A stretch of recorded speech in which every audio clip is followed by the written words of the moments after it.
ಆಗ್ತಾನೆ ಇದೆ. ಒಂದೇ ದಿವಸಕ್ಕೆ ಅಷ್ಟು ಬಂದರೆ 95 ಕೇಸ್ ಆಗುತ್ತೆ. ಆಯಿತು, ಇನ್ನೂ ಒಂದು ಹೇಳ್ತೀನಿ, ಸೈಬರ್ ಫ್ರಾಡ್ ಮಾಡೋರು ಇಲ್ಲಿ ಇರೋದಿಲ್ಲ. ಇಲ್ಲಿ ಅಫೆನ್ಸ್ ಆಗ್ತಿದೆ ಅಂದರೆ ಇತರ ಪ್ಲೇಸ್ ಇರ್ತಾರೆ. ಇಲ್ಲಿಂದ 10,000 ಕಳ್ತನಾಗುತ್ತೆ. ಯೂಪಿಗೆ ಹೋಗ್ಬೇಕು ನಾನು, ಫಿಸಿಕಲ್ಲ ಈ 11 ಕೇಸ್ ಹಿಡಿಬೇಕಾ, ಅದಕ್ಕೆ ಹೋಗ್ಬೇಕಾ ಅಂದರೆ ಪ್ರಾಕ್ಟಿಕಲ್ ಇಶ್ಯೂಸ್ ಬೇರೆ ಹಲಸಿದೆ.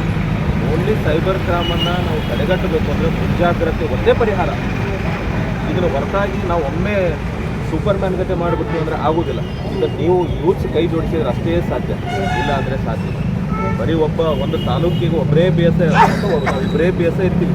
95 ಹಳ್ಳಿ ಅವನಿಗೆ ಹೊಡೆದ, ಗಂಡ ಕುಡ್ಕೊಂಡು ಹೆಂಡತಿಗೆ ಹೊಡೆದ, ರೋಡಲ್ಲಿ ಆಕ್ಸಿಡೆಂಟ್ ಆಯಿತು, ಒಳ್ಳೆ ಪ್ರಯತ್ನ ಆಯಿತು. ಇದನ್ನು ನೋಡೋದ್ರಲ್ಲೇ ನಮ್ಮ ಟೈಮ್ ಹೋಗುತ್ತೆ. ನೀವು ನೋಡ್ತಾ ಇದ್ರಲ್ಲ, ಈಗ ಎಷ್ಟೊಂದು ಕೆಲಸ ಇದೆ ನನಗೆ, ಆಗತ್ತಾ? ಪಾಸಿಬಲ್ ಇದೆಯಾ? ಈಗ ನೀನು ಅಫೆನ್ಸ್ ತೊಗೊಂಡ್ಬಂದ್ಬಿಟ್ಟು 2 ಲಕ್ಷ ಸರ್ ಡೆಲ್ಲಿಲಿ ಇದ್ದಾನೆ ಆರೋಪಿ ಅಂತ ನೀನಾಗಿ ಹೇಳಿದ್ರು, ನಾನು ಇವತ್ತು ಹೋಗ್ತೀನಿ ಅಂದರು, ಇದಿಲ್ಲ ಈ ಎನ್ವಿರಾನ್ಮೆಂಟ್ ಬಿಟ್ಟು ತಕ್ಷಣ ಹೋಗೋಕ್ಕಾಗುತ್ತಾ?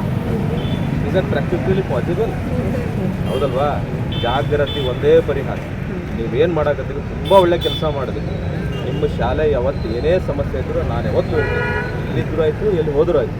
ನಾವು ವರುಣ್ ಅವ್ರಿಗೆ ನಾನು ಭಾಳ ಹಾರ್ಡ್ಲಿ ಒಳ್ಳೆ ಸ್ಕಿಟ್ ಜೊತೆಗೆ ಬಂದು ಭೇಟಿ ಆದ. ಹಿಂಗೆ ಮುಂದುವರಿತಾ ಇರಲಿ.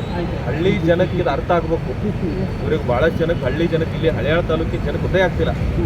ಮತ್ತು ಮೋಸ್ಟ್ ಸೈಬರ್ ಫ್ರಾಡಿಗೆ ಒಳಗಾಗ್ತಿರೋದು ತೀರಾ ರೈತರಲ್ಲ, ಎಜುಕೇಟೆಡ್, ಹಾಫ್ ನಾಲೆಜ್ ಎಜುಕೇಟೆಡ್ಗಳೇ ಬಲಿ ಆಗ್ತಿರೋದು.